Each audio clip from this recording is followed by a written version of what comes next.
She grabbed him by the collar and kissed him.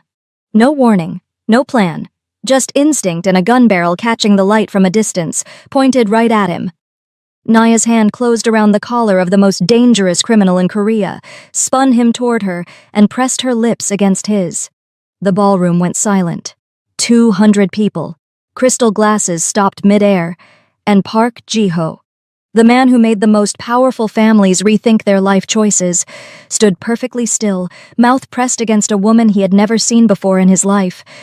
He pulled out his gun and tried to pull back. Her grip tightened. "Look up," she breathed against his lips. "Don't move. They're aiming for your head." He didn't panic. That alone told her everything about who she was dealing with. He spun her. Her back hit the wall hard, his chest against hers, his lips still on her mouth, his body a shield so natural it looked rehearsed. "Look again," he said, completely relaxed. She looked. 3 men in black had silently ambushed the assassin on the mezzanine. He never even had time to turn. She gasped. "I'm sorry," she breathed. "I didn't know, I thought—" Her voice trailed off because his eyes were boring straight through her with an intensity that made her forget where she was standing. His eyes hadn't moved from her face once. She had just made a deadly mistake. She tried to step back. She hit the wall. His leg had shifted, settled firm between hers. Heat climbed up her spine. He studied her, and his gaze dropped to her lips, and his body began doing something it hadn't done in ages, feeling something it hadn't felt in over a decade. Want. She had kissed him first, only to save him. So why did he feel this sudden great urge to kiss her again, as though he couldn't possibly get enough of her? Those doe eyes, like he recognized them from a distant dream. His fingers came up slowly, traced the line of her jaw, her cheek, like she was the most delicate flower. "Let me go," she said, quieter than she wanted. "People are watching." "Let them," he said. Then his lips crashed over hers, not the collision from before, slower, deeper, the kind of kiss that has been building for longer than either person can account for. Her hands, which had been flat against his chest to push him away, curled instead. For one terrible electric moment, she was kissing him back and she didn't want it to stop. Then her brain slammed back online. "What are you doing? You have a fiancé, for goodness sake!" She shoved him. Hard. His eyes were dark, focused entirely on her. He leaned in to kiss her again without thinking. She slapped him. The crack cut across the ballroom. "Are you insane?" she yelled. Ji-ho stood completely still. Because hold on, that voice, that high-pitched ring. His heart stopped. He'd heard it before. In the rain, on an empty street. 6 months ago. He searched her face, the curve of her cheek, the set of her jaw, searching. And then he found them. Those eyes. He'd know those eyes anywhere. Doe soft and deep, only now blazing, furious, alive. He'd apparently been carrying them for 6 months, like something he'd misplaced and couldn't stop reaching for. And those lips. His gaze dropped to them and stayed. Long enough to make her shift on her feet. 6 months he'd told himself what he had felt that night was sympathy. He believed that considerably less right now. He moved in for her lips, but she turned her face sharply to the side. His heart sank. He had never been rejected so outwardly before that he'd forgotten what it felt like. He found, to his surprise, that he did not like it. He laughed quietly and lifted the gun in his hand she'd never once registered, traced the barrel slowly along her cheek. Her blood ran cold. The crowd watched in silence. Naya, like he owned the name. Right? Her heart stopped. He remembered. That night, he actually remembered her. Something cracked open inside of her that she didn't have a name for. He traced the gun along her jaw. Her blood ran cold. "You know," he said, "you should really be more careful about the way you kiss men you haven't been introduced to. Around here, that's considered an invitation." She pushed him back. "How foolish of me." She laughed at herself. "I spent 6 months believing you were different from the other crime bosses who crush people in this city just because they can. I actually thought—" She paused, and disappointment in her eyes landed harder than any slap. But you're not, are you? You're exactly the same. Just another monster in a better suit. He didn't move, didn't have a response, which almost never happened to him. We're even now, she said. You saved my life 6 months ago. Tonight I saved yours. That's the only reason I came anywhere near you. I hate being in anyone's debt.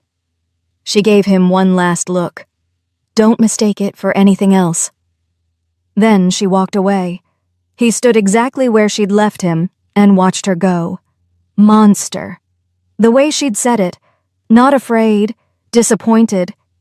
He couldn't remember the last time someone had been disappointed in him rather than afraid of him. Boss? His right-hand man came. The assassin sent from the Yang family. Our men have handled it. Good. Jiho's eyes stayed on the door she'd walked through. Find out everything about that woman. Every last detail. He said, then paused. I think I'm in love. He wasn't being dramatic. He was simply stating a fact he'd only just understood in the last 4 minutes. But how did a hotel cleaner working triple shifts to finance her fiancé's dreams become the obsession of Seoul's most feared man? To understand that, we have to go back in time. But before we go back in time, please like this video and drop a comment right now. Tell me where you're watching from and what time this video got to you. And if you are not subscribed yet, do it now, because trust me, you do not want to miss what happens next. This one is about to go places. Let's go back. 6 months ago. Say it again, one of them said as they smacked her down to the ground. Go on. Say his name one more time like he's coming. Naya said nothing. Her knees were on the wet asphalt and her cheek was bleeding, and she had learned in the last 20 minutes that silence was the only thing she had left to give herself. It didn't help much. And the one crouching in front of her grabbed her jaw so roughly it bruised and forced her head up. Where is he, Where's your precious Min Jun? He clicked his tongue. Sent his woman to beg on his knees. That's love for you.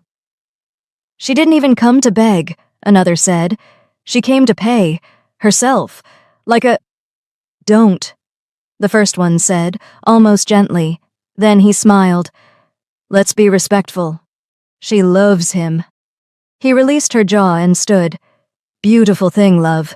Gets women to do the most extraordinary things.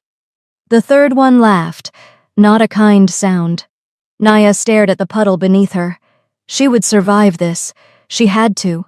For Min Jun. For their future. Then the cars arrived. She felt them before she saw them, the way the men around her changed. Laughter cut off, boots shifted. She forced herself to look up.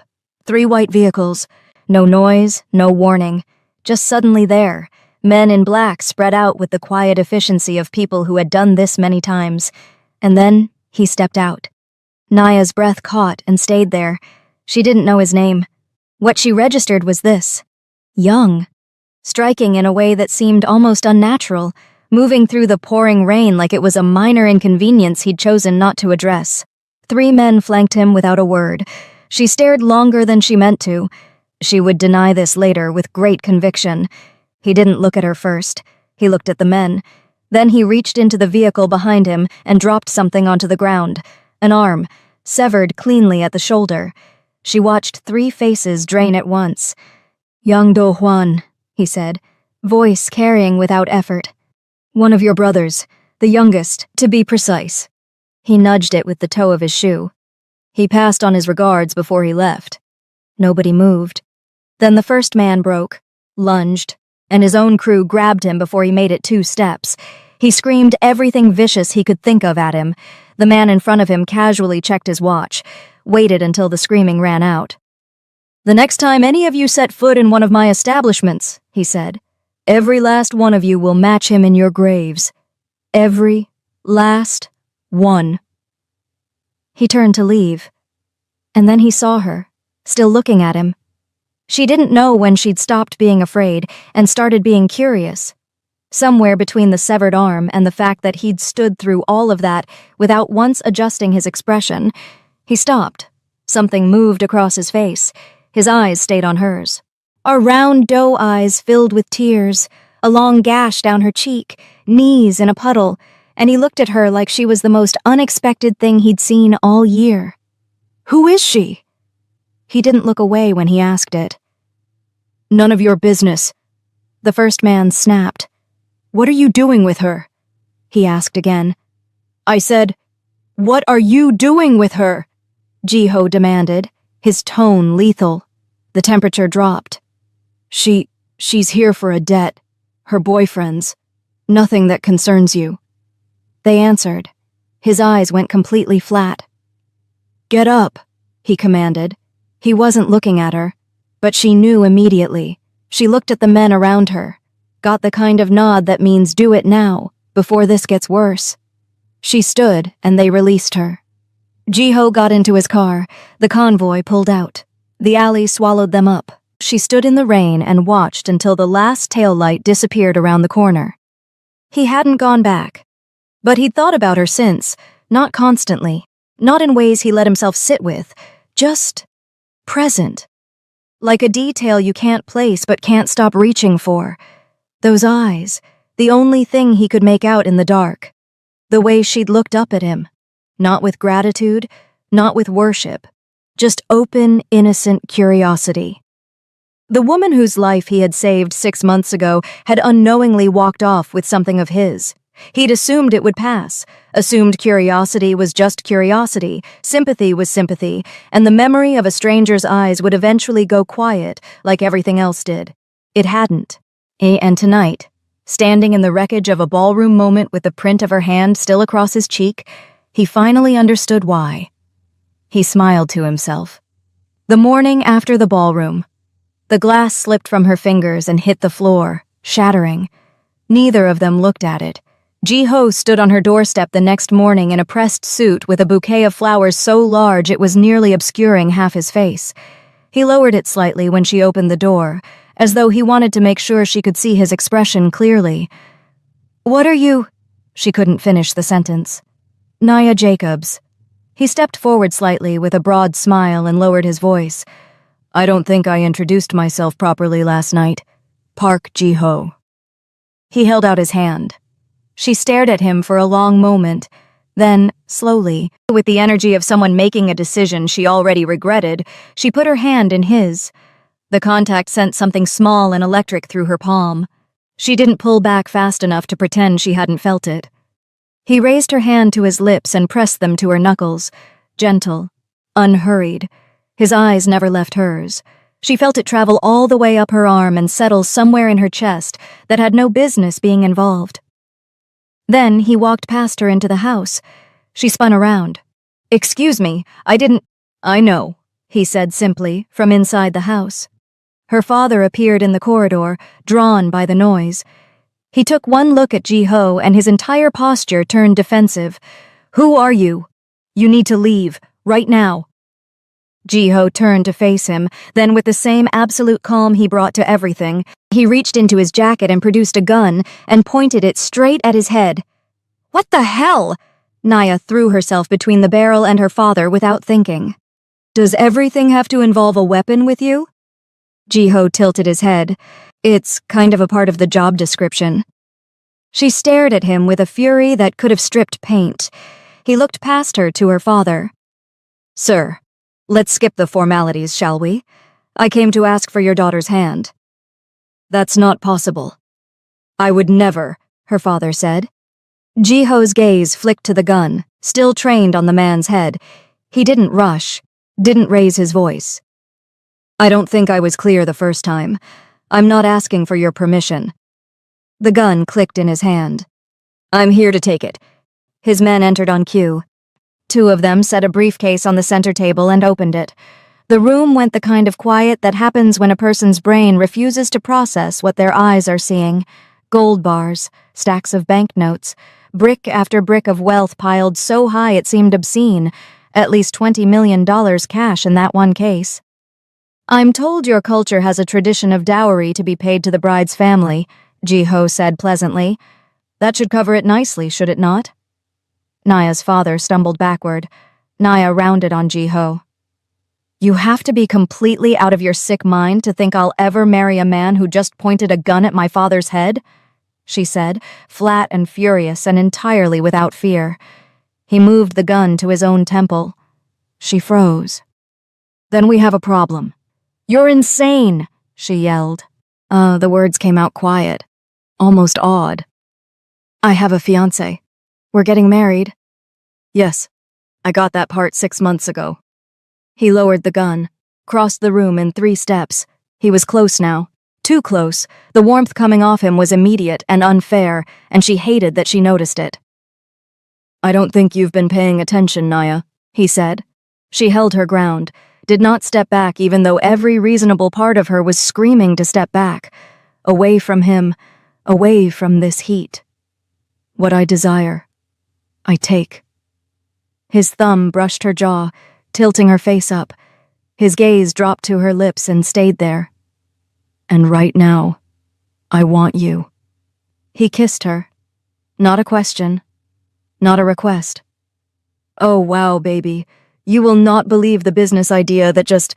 A figure stopped in the doorway. Min-jun stood with his jacket half off and a fast-fading smile, staring at the scene in front of him. Naya pulled back immediately. Min-jun, she started. What is going on here? He said very slowly. Ji-ho turned and looked at him the way a man looks at something that has wandered somewhere it doesn't belong. And who is this? Ji-ho asked, irritated that his kiss with Naya was interrupted by this funny-looking intruder. That's my fiancé, Naya said quickly. She crossed to Min-jun and wrapped her arm through his. We're engaged. We're getting married very soon. She looked back at Ji-ho pointedly. We will have many kids and... Congratulations, Ji-ho cut in. The word contained exactly 0 warmth. He just couldn't listen any further. He looked at Min-jun for a long, flat moment. Min-jun struggled to avoid eye contact. We're going to have a life together, Naya continued anyway. A family. Beautiful kids. Is this, Ji-ho said, cutting through her words again without raising his voice, the same fiancé who handed you over to the Yang family to clear his debt? The room went still. Min-jun's eyes darted around. Naya's grip on Min-jun's arm tightened. He didn't hand me over. I went myself because he needed... Because you thought you were clearing a business debt, Ji-ho said. Did he tell you what he actually owed them for? Min-jun said nothing. Gambling, Naya. Not a deal gone bad. Not a miscalculation. Gambling. He let that sit.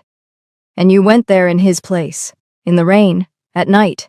And you think that's a man worth defending? You don't know anything about him. Her voice was harder now. Everyone make mistakes. Mistakes such as letting you walk into a den of wolves to be devoured whole just to save himself? Ji-ho asked. He wasn't looking at her anymore. He was looking at Min-jun with the particular stillness of someone trying to place a face. What sort of a man does that to anyone, let alone his fiancée? He said. Min-jun shifted his weight, didn't look up. Ji-ho studied him. Something moved behind his eyes, recognition forming at the edges, not quite there yet. He knew that face but couldn't place it yet. He tilted his head slightly. Min-jun tried to look anywhere but at him. The fact that she loved him enough to sacrifice herself for him made Ji-ho's jaw tighten. Yet the anger that moved through him in that moment was not the kind he performed. It was quiet and deep and had nothing to do with business and everything to do with pure jealousy. A woman like Naya, working herself to the bone, walking into danger in the rain, all for a man who was currently too much of a coward to even hold eye contact. He let that anger sit where it was, didn't touch it. Instead, he looked at Min-jun with something close to pity and said very calmly, She deserves better than a coward who can't even look another man in the eye. Excuse me. Min-jun's head snapped up. She walked into an alley full of dangerous men for you, and you're standing here hiding behind her arm like a toddler. He glanced at Naya's hand, looped through Min-jun's, then back. Interesting arrangement. Min-jun opened his mouth, closed it. Ji-ho had already moved on. His phone buzzed, and immediately one of his men at the door moved towards him and whispered something into his ear. Code red at the warehouse, sir. Ji-ho straightened. He walked to Naya, his hand coming up to grip her chin, gently but with absolute authority, tilting her face up to meet his. "I'll be back," he said, "and this time I won't take no for an answer." He released her, turned to Min-jun, said nothing at all, just held his gaze for 3 seconds. Min-jun took a step backward without meaning to. Ji-ho left. The house was very quiet after that. Naya stood in the middle of it and tried to understand what was happening inside her chest. She was supposed to hate him. He'd pulled a gun on her father. He'd kissed her without asking. He was every kind of dangerous and irrational and wrong. So why had she felt like she could breathe again the moment he appeared at her door? She pushed that thought down hard and turned to Min-jun. "What gambling debt is he talking about?" "It's complicated." "Min-jun, look, I've had some setbacks, but it's over now." He reassured her. "Naya, you're overthinking this." He pulled her into a hug she didn't return. Over her shoulder, his expression had shifted completely. He was running calculations she couldn't see, and underneath those calculations, something that looked very much like fear. He knew the trouble he'd spent months running from was finally here, and it was coming straight for him. That evening, Min-jun was tied to a chair on the 46th floor of Park Ji-ho's enterprise. Ji-ho's office overlooked the whole of Seoul from floor-to-ceiling glass. The kind of room that stopped looking like wealth at a certain altitude and just looked like certainty. Clean, deliberate, absolute. Ji-ho stood at the window, hands behind his back, holding his gun and looking out at the city. One of his men had just made his point with a bat, leaving Min-jun unable to move. He hadn't needed to watch. $15 million. That's how much you owe my establishment. Ji-ho said to the glass. Min-jun made a sound somewhere between a word and a groan. You have 2 options. Ji-ho turned. He moved toward Min-jun slowly, hands still clasped behind him. Leave Naya alone. Disappear. Never come back. I'll write the debt off as a donation to my patients. He stopped in front of him, lifted his gun, and pressed it to Min-jun's forehead with the gentleness of someone straightening a picture frame. Or I end this conversation right now. He glanced at the floor. That's a new carpet, though. I genuinely hate to ruin it. Min-jun opened his mouth. The answer was too easy. Actually, Ji-ho lowered the gun. You know what? Let's get Naya on board. Let her be part of this decision. He was already dialing. I think she deserves to hear this directly. When Naya arrived, she was furious before she'd fully crossed the threshold. She walked straight to Ji-ho where he stood behind his desk and stopped close enough to make her feelings on the matter absolutely clear. How dare you! He has nothing to do with this. Let him go! Right now! Her voice was sharp. He has everything to do with this, Ji-ho said. He has nothing. He owes me $15 million, Naya. From gambling, Ji-ho said plainly, and she stared at him in disbelief. That's right. He moved from behind the desk slowly, coming around to her side. Your sweet fiancé, the one you were going to marry and have beautiful kids with, has been taking every single coin you worked yourself to the bone for. Every shift, every sacrifice, all of it. He told you it was for college. It was never for college. He has never set foot in a university, not once. He was going to bleed you dry until one of his schemes clicked. Then he was going to walk away and leave you with nothing. His voice was even, but there was something underneath it, something that had been sitting with him since the moment he placed Min-jun's face. Stop! Her voice cracked, but Ji-ho continued. He was never going to... Stop!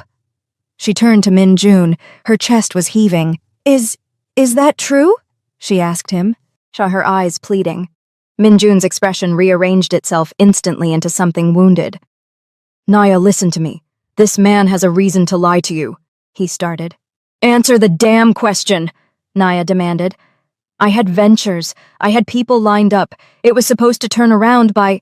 Min-jun continued. That's not what I asked you. I was doing this for us. He leaned forward in the chair as far as the restraints allowed, his voice urgent, his eyes doing the thing they always did when he needed her to believe something. Everything I did was for our future. You have to understand that he's lying. Ji-ho said it without heat, just fact. You don't know him, Naya started, and Ji-ho went completely still. He wanted to build something better for us. The faster route. That doesn't make him a bad person. It makes him, she said. Yes, and the way she said it, still defending, still reaching for the version of Min-jun she had built her last 6 years around, made something in Ji-ho's chest clench with an anger he had no clean outlet for. He didn't trust himself to speak for a moment. She turned back to him. Release him. I'll pay the debt. Yeah? Ji-ho said. Till your 6th generation? I'll find a way, she said. He looked at her for a long moment. Then he walked toward her, slowly, and didn't stop until she could feel the warmth radiating off him. You think I need the money? He said quietly. No. Her voice stumbled. Then what do you want? She asked. Her voice came out barely above a whisper. He reached for her hands. One smooth movement, and the world turned. Her back against him now, his chest solid at her shoulders, yet his hands closing over hers and pressing them flat against the table in front of her. She felt every point of contact with a sharpness that alarmed her. Her breath left her body in one quiet rush. I told you earlier, he said, his lips close to her ear. What I want, I take. His breath was warm against her neck, and her entire body responded with something she had no name for, something that started at the base of her spine and spread outward without asking permission. Right now, Naya. That's you. His lips pressed to the curve of her neck. Barely there, the softest contact. And she shuddered. Heat moved through her so fast and so completely it frightened her. She had never felt anything like this. Not once. Not with anyone. Across the room, Min-jun shifted in his chair and opened his mouth, as the gun barrel was at his temple before a single word came out. Not right now, one of Ji-ho's men said pleasantly. Ji-ho's attention stayed on Naya, only her. She felt his fingers began to trail slowly up from her hands, along her arms, unhurried, like he had all the time in the world and intended to use it. I want to hear my name from your lips, he said quietly. And I want to hear you scream it, begging for me. She should have pushed him away. Her hands were right there on the table.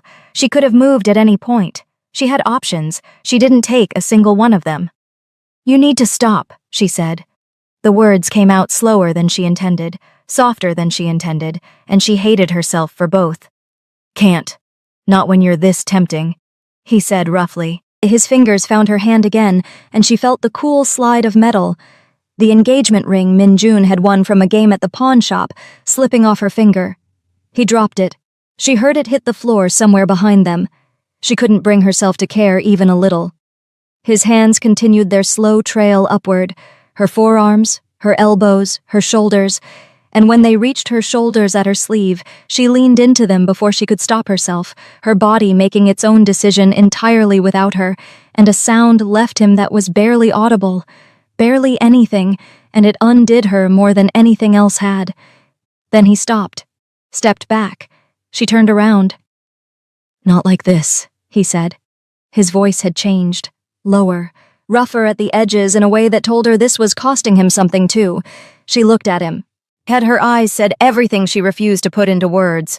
The wanting was there, clear and unguarded and completely beyond her control. What was wrong with her? This man was a dangerous criminal. He had pointed a gun at her father. He was pointing one at her fiancé right now. She had a list of reasons as long as her arm. None of them were doing anything useful. Ji-ho held her gaze for one more moment, something in his expression that was close to restraint, then turned back to Min-jun. New offer, he said. His voice returned entirely to its pleasant default. He lifted the gun and aimed it casually at Min-jun. I'll add an additional 15 million on top of what you owe. 30 total. I'll write you a check. Here, now, walk out of here and never come. I'll take it, he said, without a single moment of hesitation. Sure, you can have her. Do whatever you want with her for all I care. The room went cold. Min-jun, Naya breathed. What? He was already calculating, already moving on, and the casualness of it was the most devastating part. You want me to turn down $30 million for a woman who's practically throwing herself at another man right in front of her own fiancé? What kind of cheap— The bullet went into his leg. The sound of it cracked through the office. Min-jun hit the floor, his scream tearing out of him before he'd finished his sentence. Ji-ho walked over, calm, unhurried. He pressed the heel of his shoe against his leg with a measured, deliberate pressure, and Min-jun's screaming pitched higher. Finish that statement, and the next one goes somewhere you will spend the rest of your life missing, Ji-ho said pleasantly, and Min-jun made a sound that had no dignity left in it. Now, you are going to look at her and apologize, clearly, with your whole chest, and then my men are going to help you collect whatever fits in one bag, and you are going to be on a plane out of this country before midnight. We understand each other? Ji-ho continued. The apology that followed was the least dignified thing Naya had ever witnessed. They waited until she nodded in acceptance before Ji-ho's men lifted Min-jun and carried him out. The door closed. Naya stood in the middle of the office in the quiet that followed and stared at the engagement ring lying on the floor where Ji-ho had dropped it. 6 years. She exhaled slowly. Ji-ho didn't move toward her. He stayed where he was, on his side of the room, and watched her with his hands in his pockets. "Oh, for what it's worth," he said, "I meant what I said. About coming back." She looked at him, but— He paused. Something in his expression had changed. The sharp edges of him had settled into something she hadn't seen before. "I want you to come to me. When you're ready. If you ever are ready." He held her gaze. "What kind of monster would I be if I forced your hand?" She said nothing. "I can wait," he said simply. "As long as it takes." The word monster landed quietly between them. He had heard her say it in that ballroom. He was still hearing it. Naya looked at him for a long moment. Then she nodded, once. He didn't push, didn't say anything else, just turned to the door and spoke to his man in the corridor. "Have my driver take her home." The car was warm and very quiet. Seoul moved past the windows in long amber streaks. Streetlights, storefronts, the particular blur of a city at night when you're looking at it from inside something moving. The driver didn't speak. The partition was up. It was just her and the back seat and the silence she had asked for without asking. She pressed her fingers to her lips. She knew. She had known before she walked out of that office. She had probably known before she walked into it. If she was being honest, and she was only willing to be this honest inside a moving car at night with nobody watching, she had known since when she put on her shoes and told herself it was about the Min-jun. It was never about Min-jun. It was his breath against her neck. It was his hands on her arms, yet that deliberate trail upward that had nearly destroyed her. It was the way he looked at her. Not through her, not past her, not at the version of her he had decided he wanted. At her. All of it. Like she was the only thing in any room he had ever stood in. It was the fact that he'd just let her walk out. She stared at the city going by and pressed the back of her head against the seat and closed her eyes. She knew exactly what she wanted. She just wasn't ready to say it out loud yet. 3 days. That was how long she lasted. 3 days of staring at the ceiling in the dark with her hands folded on her chest, like she was trying to hold herself together. 3 days of dreams she refused to revisit in the light of morning. His breath against her neck, his hands moving up her arms, his voice low and certain against her ear, promising things her body had apparently already agreed to without consulting her. 3 days of reaching for her phone, putting it down, picking it up again, putting it down harder. By the 4th evening, she had run out of arguments. She put on her shoes, told herself it was about the debt, said it out loud twice for good measure, told herself this all the way to the lobby of his building, into the private elevator, all the way to the door of his penthouse. She knocked. His men had guns drawn before the door was fully open. She didn't flinch. She just looked at the nearest one with the expression of a woman who had genuinely had a week. At this point, she was used to guns being drawn casually, like pens around Ji-ho. "Put them down."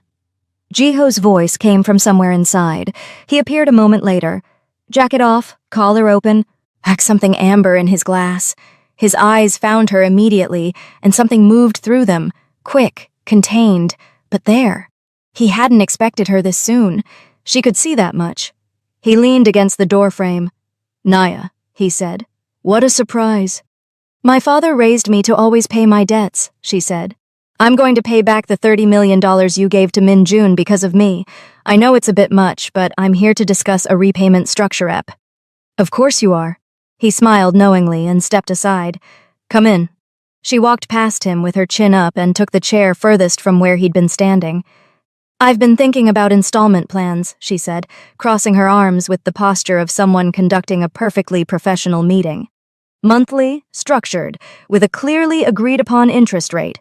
Jiho settled into the chair across from her, entirely relaxed, watching her with quiet and undisguised interest. "Monthly installments," he repeated. "Yes, on $30 million, he said. "Correct." "What interest rate were you thinking?" he asked. 6%. 6. He nodded slowly. "And how long would this arrangement run for?" "We can negotiate the term," she began. "Naya, you make how much a month?" he asked. "That is not relevant to the structure of the—" "It's very relevant," he said pleasantly. "I'm trying to understand how many decades we're talking about. I will find additional income streams, he set down his glass, on top of the triple shifts. "Yes," she answered with a straight expression. "Right." He pressed his lips together to stop himself from laughing. "And this plan occurred to you at—" He checked his watch. 9:47 in the evening, and it was so urgent it couldn't wait until morning. "Financial planning doesn't keep business hours," she responded, clearly. He looked at her. "And you got here how? It's almost 10. "I took a cab," she said. "From across the city?" he asked. "Yes." "At night," he said. "I'm aware of what time it is." "Because you urgently needed to discuss installment plans," he confirmed. "Correct." "Naya." He leaned forward slightly. "You walked into a gunfight 4 days ago to save my life. You went into Yang territory alone at night for a man who didn't deserve it. You are many things.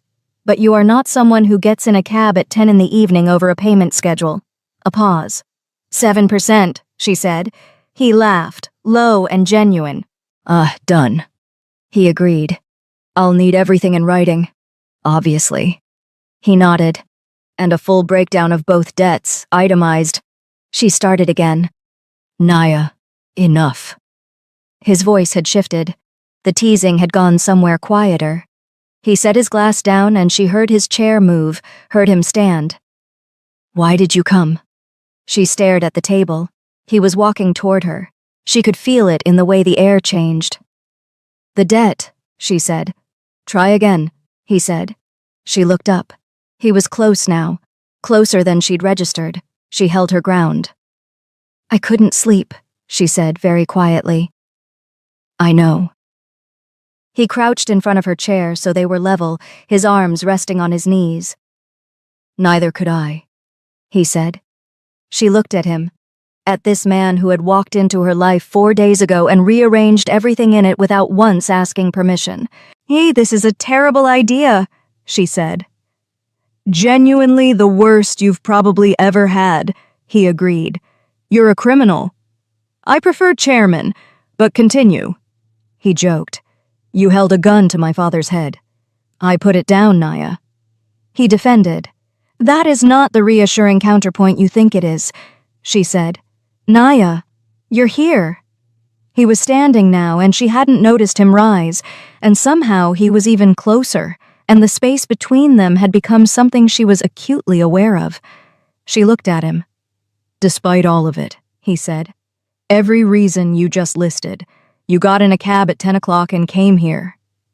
She didn't say anything. "So I'll ask you one more time."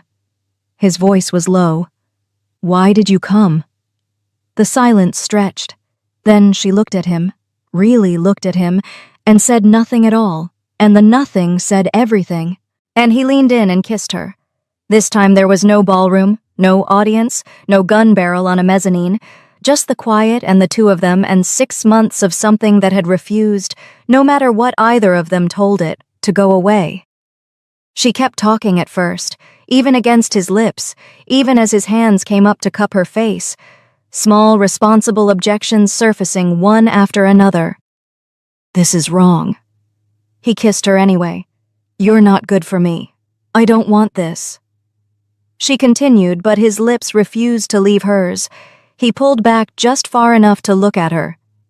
"Then how did you get here?" he said. She opened her mouth, closed it. He kissed her again, and she stopped arguing. At some point, the objections ran out completely, and there was only the feeling, only his hands and her hands, and the quiet dark of the penthouse around them.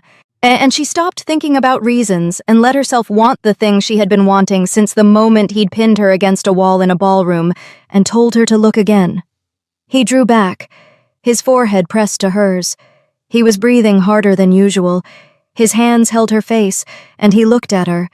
Really looked, with something open in his expression that she had not seen there before. Something that had nothing to do with wit or control or the careful composure he wore everywhere else. Said, "You're a virgin. If we do this," he quietly, "I'm going to have to marry you." She blinked. "What?" "You heard me." He said, "That is the most... Naya." His thumb brushed her cheek. "I'm serious." She looked at him for a moment, at the steadiness in his eyes, at the fact that he meant every word of it and wasn't pretending otherwise. This wasn't just about tonight. She understood that now.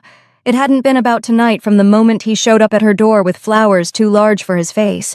This was her heart, her mind, every part of her that had already, without asking her, decided on him, completely and without any reasonable justification. She reached up and covered his hand with hers. "Okay," she said. "I want this. I want you." His eyes stayed on hers in the dark. Something in them shifted. The composure he held on to everywhere else, the careful distance, the wit he used to keep the world at arm's length. It all went somewhere quiet for a moment. What was left was just him, looking at her. "I love you," he said. No preamble, no performance, just truth, arriving in the simplest possible words because it didn't need anything else. Naya was still for a moment. Then she pressed her forehead back to his. "I know," she said softly. "I do too, and I genuinely hate it." He laughed, warm and unguarded, the kind that came from somewhere real. "I know," he said. The morning after, she woke to sunlight and noise. Maids, arranged around the bed with the efficiency of people who had been waiting for her to open her eyes for some time. Behind them, breakfast trays. Behind that, a full rail of wedding dresses. And goodness, they looked like they each cost a fortune. "Good morning," one of them said warmly. "Chairman Park left instructions." "Chairman." Naya sat up. "I'm sorry, what?" "For the wedding, ma'am. We've been asked to present several dress options, the florals, venue preference," they explained. "The wedding," Naya repeated in confusion. "Yes, ma'am. Oh, tomorrow, 11 a.m. The chairman has arranged the venue and the catering." "Tomorrow?" she asked. "Yes, ma'am. He's across the city now, making the final reservations." Naya sat very still in the middle of the bed, surrounded by bridal fabric and the quiet chaos of a woman who had just understood, with complete clarity, that when Park Ji-ho said he wouldn't take no for an answer, he had not been speaking in abstracts. When he returned that evening, she was waiting in the living room with the expression of someone who had rehearsed several speeches. He walked in, took one look at her face, and said, "You're angry." "I'm not angry," she countered. "You sure? Because you're doing the thing with your jaw." "I don't do a thing with my jaw." "Naya, talk to me." His voice dropped the teasing and went somewhere honest. He sat across from her and waited, not with performance, just with patience. She looked at him for a moment, then said the real thing. "Is this what you actually want? Not what you decided you want. What you actually want?" She held his gaze. "Because I'm not a bet or a challenge or something to acquire. I'm a person. And if you're going to do this, I need to know you understand that." He was quiet for a moment. Then he leaned forward, elbows on his knees. "I've known since the night in the rain," he said. "I didn't know what to call it then. I spent 6 months trying to convince myself it was nothing." He looked at her steadily. I know what I'm asking. I know what I'm offering. And I know that neither of those things is small. She studied him for a long time. You're still completely irrational, she said. You keep saying that, he said, and yet here you are. Her jaw did the thing. Tomorrow is very soon. I know, he said. I haven't even officially said yes. I know, he said. She exhaled, looked at him with something that had given up pretending. I'll rearrange your entire office if I decide I'm living here. I'm counting on it. She looked at him for a long moment more. You ridiculous, infuriating man, she said in defeat. He didn't smile. He just looked at her with the kind of steadiness that meant more.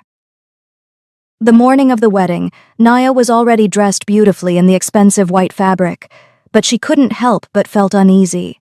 The gown was perfect, the flowers were arranged, the time was ticking toward 11, and everything was in order.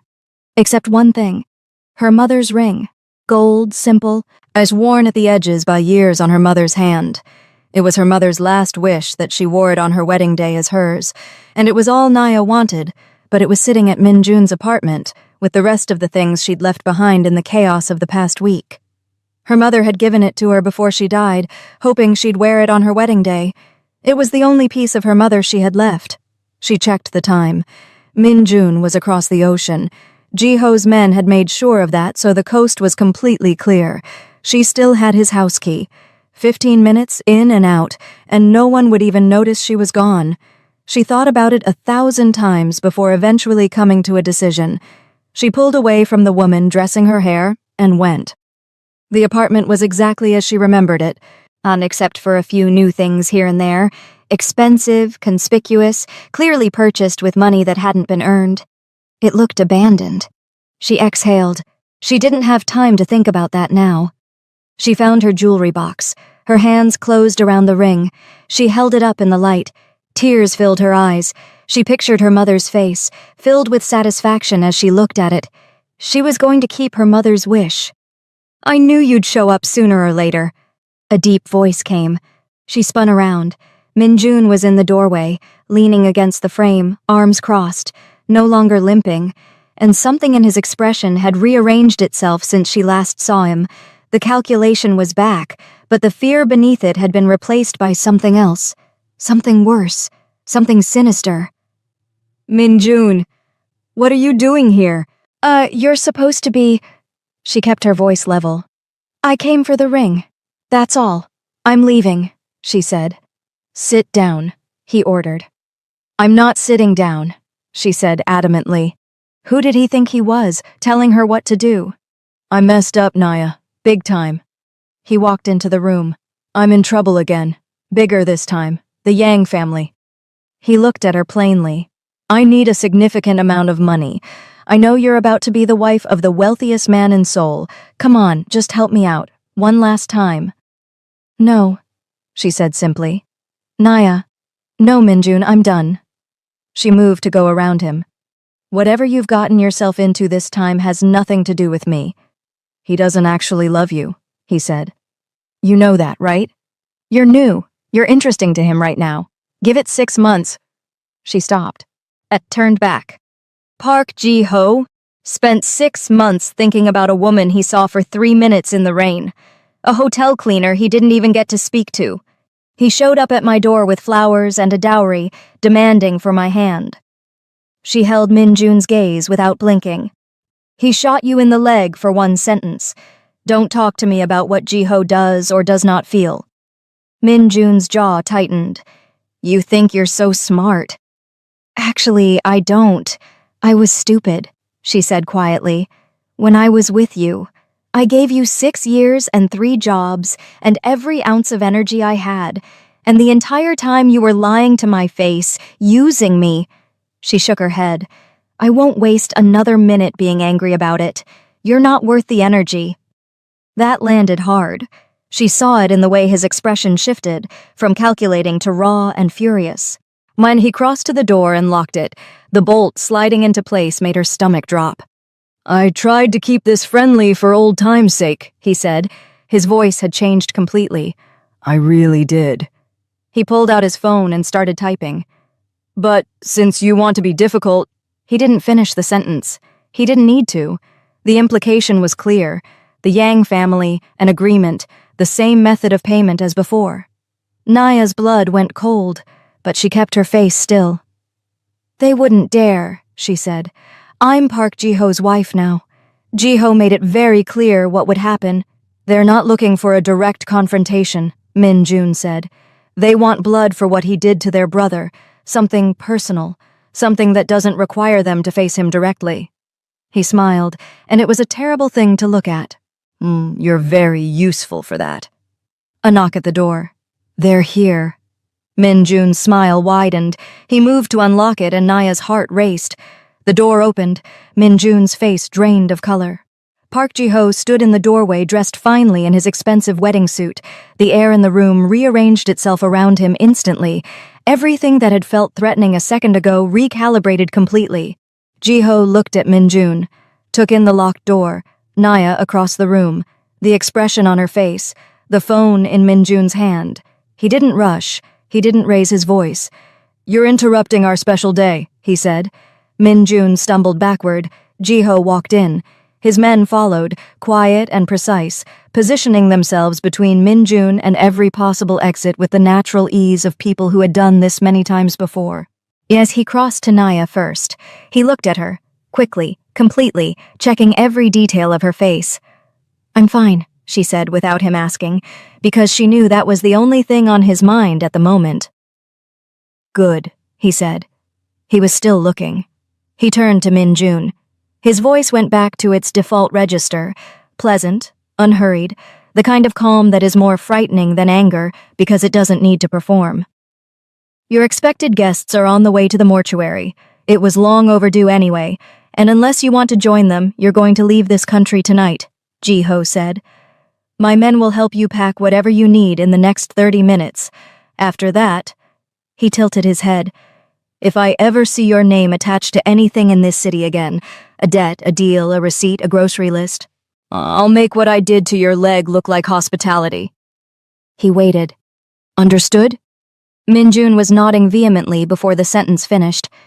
Ji-ho's men moved. The exit was swift and undignified. The door closed. The room went quiet. Ji-ho turned around. Naya was standing in her wedding dress, her mother's ring closed in her fist, eyes bright. How did you know I was here? She said. Your hairdresser called my men the second you left. I may or may not have given her standing instructions. He walked toward her. Naya stared at him. You had my hairdresser on surveillance. I prefer precaution, he corrected. That is absolutely... You were missing, he said simply. On our wedding morning, I was motivated. His hand came up and settled against her cheek, warm and steady. She let out a breath that was almost a laugh, as she held up the ring. It was my mother's. I needed it today, she said. He took it gently from her palm, held her left hand, slid it onto her finger. There, he said. She looked down at it, her eyes filled. He tipped her chin up with one finger. Don't, he said. You're already beautiful. I can only take so much. She laughed. A real one. The kind that breaks through when you can't help it. He held out his hand. She took it. The wedding. At 11 a.m., Naya Jacobs walked down an aisle with her father. Park Ji-ho had apologized profusely for his misconduct on their first meeting and atoned for his mistakes toward her father the morning before. There was no orchestrated fanfare, no sprawling guest list, just flowers, light, Ed and the man standing at the end of it watching her, the way he'd watched her from the beginning, like she was the only thing in the room. She was. When she reached him, he looked at her for a long moment before he said anything. You actually came, he joked. Don't make it weird, she said. He smiled. A real one. The rare kind. Ready? The officiant asked. Ji-ho looked at Naya. Naya? She looked back at him. At this man who had thrown a severed arm at her feet 6 months ago and somehow, inexplicably, permanently, become the center of something inside her she hadn't known was there. Yes, she said. And that is how a hotel cleaner working triple shifts to support someone else's dream became the obsession, and then the wife, of Seoul's most feared man, Not because he decided she was a prize, but because she was the first person in a very long time who looked at him and saw something no one else had the audacity to: disappointment. And in Jiho's world, that was the closest thing to being truly seen. If you made it all the way here, you have excellent taste. Please like this video and drop a comment. Tell me the exact moment Jiho melted your heart, because there was definitely a moment. Like this video if the office scene between Naya and Jiho had you completely flustered. Share it with someone who needs a Jiho or Zara in their life. Subscribe, because I promise you, more stories are coming that you are not ready for. I'll see you in the next one.